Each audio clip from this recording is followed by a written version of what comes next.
bigomba kugenda.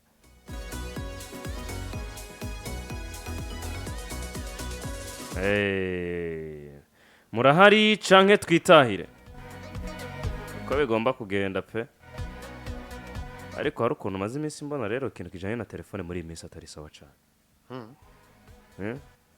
Atari sawa. Wewe je naguhamagaye dusa n'abari kumwe ariko bira. Sinzi nyene sinzi. Sinzi telefone sinzi kibazo gihari pe. Imbere yuko tuza kwinjira ku mugwi gihugu intamba mu rugamba bavandimwe Ligue Nationale za kuba iriko irabandanya mu kanya gati gihe cy'isahindwe kuri Centre Technique Nationale Buja City muri groupe B ya nyuma iza kuba yakiriye equipe ya Lumier de Mwaro. Lumier de Mwaro batanguye championnat babona umenga bagomba commenter gusa inyuma yo kuduga bavuye mu cicaro ca gatatu babona umenga ivyo kuduga mu cicaro ca mbere bisa n'ibidashoboka ariko ko bagiye bararonka intsinzi imwe ku yindi batangura kwizera ko bashobora kuduga. Buja City match zitatu bamaze gukina bafise inota rimwe byumvikana ko bagiye gukina match igira kane muri match bazokina muri uyu mwaka.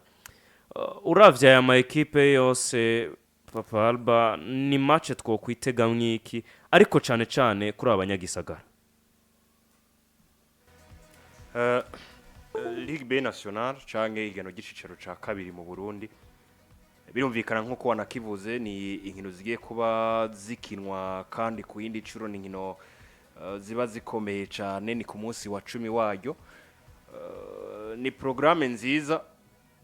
inyuma yuko iheruka yo yasize hari bimwe mu byo tubonye bihindutse n'ama equipe agiye atandukanye mwamwe novuga ko afise ico ariko aratanga canke yerekana ciza muri championnat y'u Burundi par exemple nka equipe yitwa Buja City. Iyi equipe ikoje Gitega imbere ya Musongati umugwi mwiza wo muri Fazare. Musongati umugwi watanze akazi kadasanzwe ariko kitwara neza bikarangira urose n'ivyo ukunganya ariko gakura inota rimwe. Ariko kandi ni journée yanadusiga ibindi bintu byinshi bigiye bitandukanye kuko yatweretse amwe mu ma equipe yandi yiteguye kuja kugwana nkuko iyo abifise mu mahangiro yayo par exemple nka Lumier de Mwaro yatsinze Tigre Ntwaro bitsindo 2-0. Ni equipe wumva ngo mu byo bo bashaka canke mu byo bo baba bategura n'ivyo baba ariko barapanga no gukomeza equipe ishobora kubafasha kaduga mu cicaro ca mbere ariko kandi banasinyisha n'umunyezamu mushasha ndetse na match ya mbere yabaye success kuko batsinze urukina tagisendo batsinzwe. Nubuheruka twabonye umugwi witwa kufise avantage zo kuduga icicaro witwa Kizuka Mandari nunanirizwa muhira na Deira nubwo harutesurite twishi twagiye turabonekamwe. Ubwo rero izi nkino zuno munsi ziratanga ishusho nziza ku ma equipe aza kuba ariko yitwara neza. Par exemple ishusho ku migwi igomba kutwereka ubwiza n'ubukana bwayo muri championnat nka Musongati Academy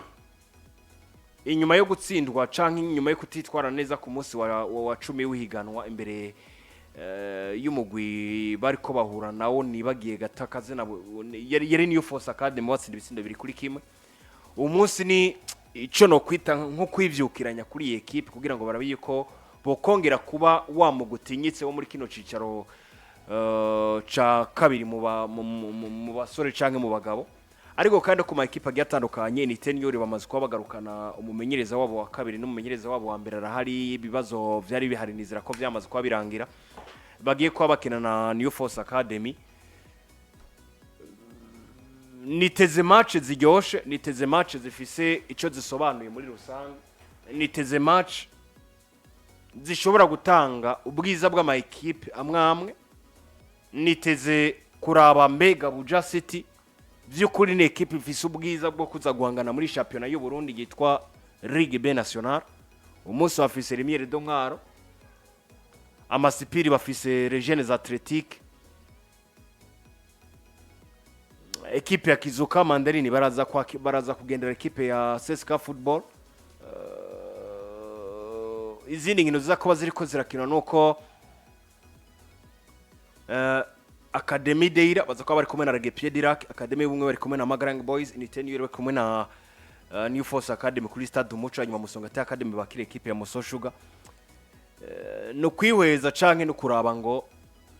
biraza gutanga iki ishusho ubundi riba riko riregereza mu nkino nimba ari 14 15 hasigaye inkino zigera kuri 3 gusa kugira ngo champion yice ya deuxième division irangire ni hahandi ho kudakora ikosa ku ma equipe yitwa yuko yamaze kwifatira ibanza vya mbere ariko kandi ni hahandi ho ku ma equipe amwe kuraba yuko adashobora kwisanga yamaze gukorokera mu cicaro ca gatatu no kwitega gusa inkino ziryoshe ziri mu guhangana kudasanzwe n'ibiharo vyinshi kuko nabonye deuxième division bugira imwe pressure nyinshi ku mamenyereza ndetse no ku ba equipe yatandukanye kuruta kanatse n'amahiganwa agiye atandukanye bari korakinwa muri ino minsi canke muri bino biringo yaba muri Premier League canke handi henshi agiye atandukanye ya ni abanyamuji match ya kanga ya gatatu si match ya gatatu bamaze bafite inota rimwe kuri atandatu kwe match imwe baranganije iyindi barayitsiba imwe yo muri Sosumo muri Moso bakiniye muri Sosumo ibyo nashatse kuvuga batsinzwe na equipe ya Moso Sugar barakina na Lumier de Mwaro bari muri poule imwe ubona ko Lumier de Mwaro ifite amanota 16 ku 10 Yambere kaba ari Musongati ifite amanota 17 uriko raraba ni Buja City je no vuga ngo first of all hari amakosa yakoze igomba kuzira urazi ikintu yakoze igomba kuzira Patrick nuko d'abord buritima yindi equipe ziri mu Buja City na iriko ndiko ndavuga ritme yuko abandi barakinye match bafite match bafite match zire 9-10 abandi bafite match 9-10 ariko we ntiwazikinye ntugira ngo ritme barimwe kabisa ritme nta barimwe ko burya equipe yafashe ritme nikindi kintu hanyuma hari impamvu batari bakinye hari impamvu batari bakinye kandi atari nziza kuko yaba bari en ordre y'abara abantu bitonze ku murongo nabo baba batanguranye n'abandi ugiye gukina rero na equipe iri kiragwana kandi bona ko bishoboka kubigaragara ku mpapuro nubwo abantu bari kumwe kweri ko raba hagati ya equipe ya mbere ni ya gatanu harimo amanota 3 gusa yego muenderere ikose ariko iyi ni Buja City je ndavye nkino zibiri ziheruka kuyihuza ukaraba mbona ta kintu gisamaje co yijana guhagarika Lumier de Mwaro nubwo match yahera irabe ko centre technique si match nakonoja kwiraba bayenyene tugezwa kutwe tucaye tujaye za gusanga yatanguye ariko turafuma turabica kabiri na jewe ndagenda tugenda tujaniranye tugenda tujaniranye kandi tuvuye ngaha gushika hajya taxi ni 10,000 uravyumva ubwo iyi match ya 11e journée ya Buja City ni iki kintu twoyitega mu basi bakwiye kuraba ingene batsinda match imwe ariko kandi Lumier de Mwaro yitomboye kugiye gukina mbere y'izindi hari ikintu ikwiye gukora paraporo ko buya Buja City uretse ko yogira uwihagarika nta kintu na kimwe twoyitega nta kintu na kimwe twoyizera ko mwibi bintu je ku ruhande rwanje ahubwo gusa ko batabihevye Burundi iyo ni success ikindi bashobora guhagarika umuntu canke nabo bagategura ivy'umwaka zo nibaza ko bariko barakina kugira ngo basimante ingene cette fois ci botegura ivy'umwaka ko buri gihe je duhura na Neymar za wumva ngo umwaka tiraduga muduge mudapanze abandi baratangura namwe sinzi ibintu muri ngira bagize ikicizire babonye banganije na Musongati Academy iyi ni match rero atakintu no kwizeza Buja City nubwo baza gukinira Bujumbura Lumier de Mwaro nabone ubundi bakirira nabo rega n'ubundi bakirira oya byo kwakira byo mu Burundi byo biba bitangaje ariko je mbona Buja City pe sinzi hari imyidogo igize iminsi ivugwa burya je nico kintu kizoba kinjanye ku kibuga iyi ni imyidogo imasi iminsi ivugwa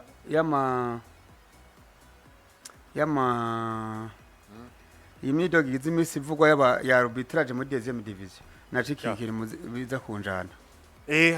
ubu hari pressure hari pressure nini kubijanye nuko ama equipe ashobora kwitwara canke n'imigwi ishobora kuduga icicaro nkuko nakivuze burya hasigaye igihe gito kugira ngo champion irangire ya deuxième division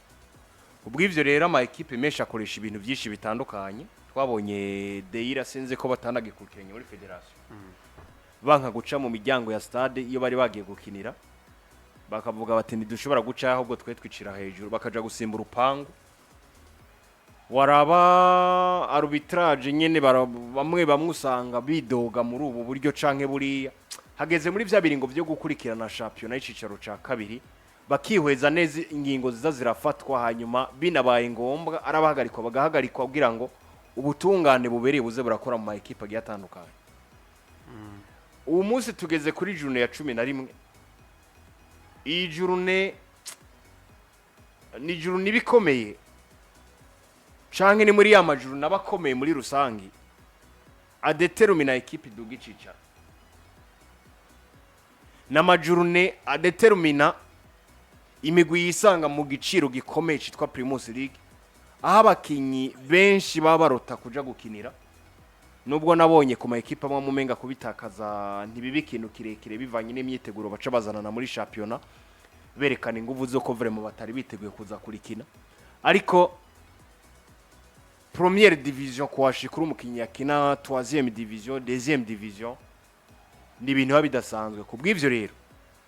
ibintu vyinshi biraba mu mupira w'amaguru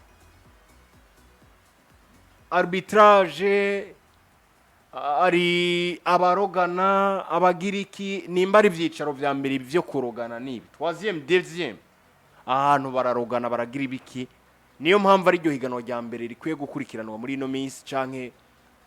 nivyo nta gusumbasumbanya amahiganwa ariko ni higanwa rikwiye gukurikiranwa rikitabwaho n'ishami ry'umupira w'amaguru ndetse n'abasanzwe bakurikirana uyu mupira w'amaguru kugira ngo bakumire bimwe mu bintu byoshobora kwica zimwe mu mpano z'abakinyi twari dufise n'ahantu tumaze kumva habisanganya ry'umukinyi kubera ko ariko yizera mu bintu by'ibintazi kandi hari no saison nyene kanatsinda gisigaye igihe kitari gito kugira ngo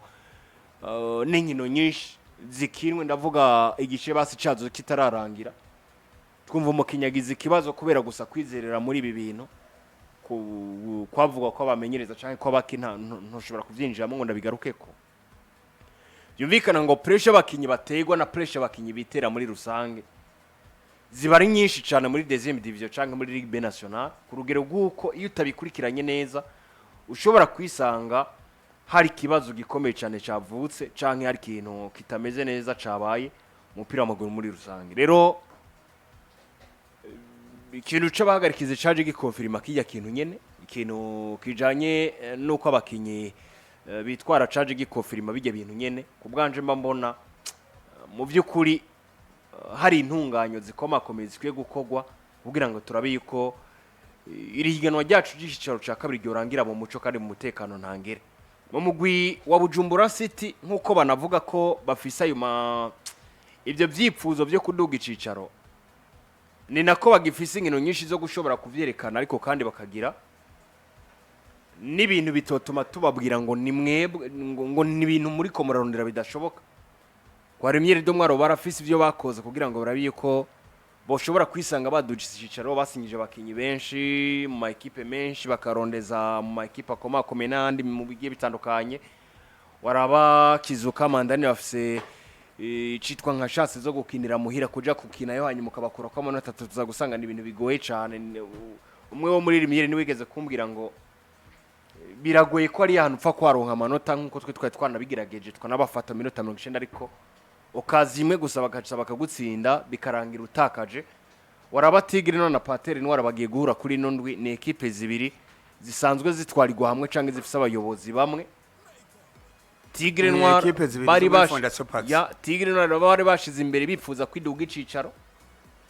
bari bafise iryo hangiro wumva ko uwo mugwo wabawuduza ugaparikwa mu cicaro ca mbere ugiye guhura na equipe yo yitwa Patere Noir tameze neza aho ubwo ni batanayiramira canke nitaramigwa ishobora kwisanga nayo yahavuye iva mu kibanza cyo gukina icicaro ca kabiri kisanga mu cicaro ca gatatu Deira Academy na Regepie Dira kene nyuma yuko Deira bagiye kwa kwa Kizuka bagakura inota rimwe nukuraba uko baza kwitwara imbere ya Gipedirak Academy y'ubumwe bakina na Magara Young Boys ekipe yigeze kwisanga mu cicaro ca mbere ariko muri kano kanya bisa naho ibijanye no kuba mu migwi ikini cicaro ca mbere bisa bigoye initeni oil umugwi nawo wagaragaza ibimenyetso kanagaragaza ko ugomba kugwana ngo wisange bamaze kuduga icicara ariko ibibazo byinshi hagati mumenyereza n'abakinyi byagiye biraboneka muri ekipe bikaza kubananiza New Force Academy nabone gutyo nyene numugumva iyo wumvirije ibiganiro byabo canke ivyo bipfuza no kwisanga mu cicaro ca mbere Musongati Academy sinzi ko ubuyobozi bunanizwa canke bwumva bufitiye ubwoba ivyo bushobora gukora imumaze kuduga mu cicaro ca mbere ariko Musongati Academy nayo ni ekipe yari ifise ya mahigwe n'iki cizere cyo gusobora kwisanga bamaze kuduga icicaro bagiye kwakira ekipe ya Moso Sugar nayo iruka kuronka intsinzi remere imbere ya Buja yari yananije kuri kino kibuga ca Stade Ngoma ekipe ya Musongati ubwo rero bagiye kwipimana je nizera ko ngira ngo dushobora kubona bwa bwiza bwa Musongati bongera kubwerekana mu rukino rwa Moso Sugar ariko ni champion ugerageje kuraba uretse gusana match zihari ko zimwe ziba zifise ico zisobanuye nka Buja na Lumier ku ma ekipe ari hano mu gisagara ca Bujumbura nka Musongati na Moso Sugar zose ekipe umwe yaheruka gutakaza amanota undi yaheruka kuronka amanota 3 ana converse imbere ya Buja City nka New Force na New Oil ekipe zo ziba zishaka kuduga icicaro ariko ukaraba aho zihagaze n'ibiharuzi zifise muri kano kanya ugasanga nivyo nibiradetermina umugwi ushobora kuduga ariko birerekana ko ekipe zose zigifise izo nguvu mugabo bigoye tugeze kuri journée ya 11 aho hasanga hasigaye journée nke z'amahigwe ku ma ekipe amwe kugira ngo yisange mu cicaro ca mbere ni ihiganwa directe mategezo ko arikomeye mu mpamvize canke ziriye none se je ndafise ikibazo iyi Musongati Academy si Academy ya Musongati okazu yoduga kuko mbona hari ibimenyetso nubwo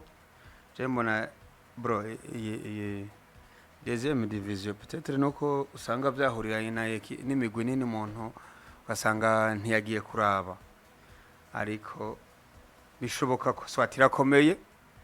kandi nambi komera idakomera niko navuga en general je mbona harimo equilibre mu equipe presque yose ko laba nko muri nko kwa Musongati hagati ya equipe ya mbere shaka tugeze ku ya gatanu sibyo harimo amanota 3 gusa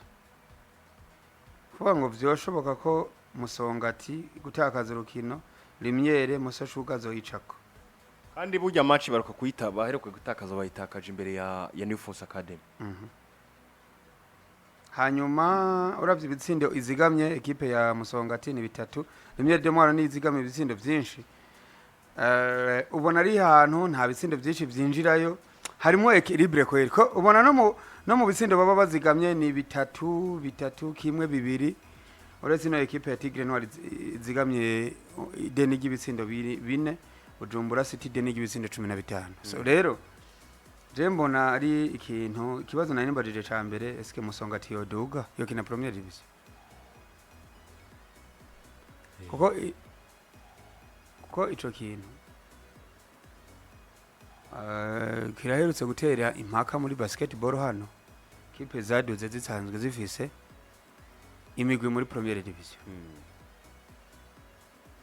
arabwira ati ntabwo bishoboka FIBA ntishobora korokonesa ekipe zibiri z'umuntu umwe